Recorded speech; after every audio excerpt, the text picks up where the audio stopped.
Hi everyone, welcome back to Useful Genetics. This is the overview video for Module 9, where we're going to talk about all of the consequences of all of the different ways that organisms can come together and produce offspring.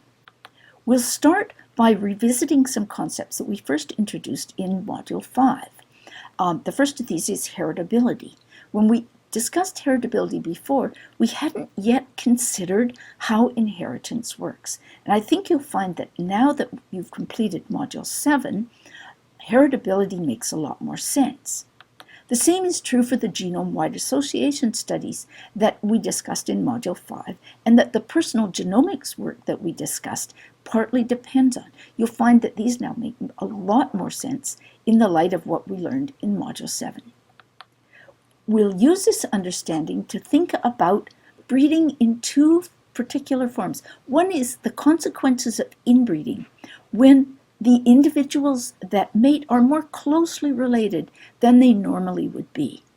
And then we'll consider in a similar context, the consequences of hybridization, when the individuals that are mating are less closely related than they normally would be.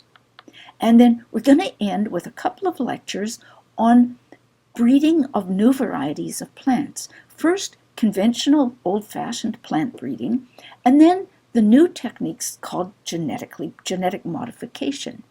We'll contrast and compare these two forms. I'll take a minute now to introduce the last of our PeerExplain assignments, where you write an explanation of a simple question that a friend might pose to you using language that's easy for a non-geneticist to understand. You'll be ready to write the answer to PeerExplain D once you've finished Module 9, but if you're still busy with writing the answers to PeerExplain C, you can put this off to Module 10 if you like.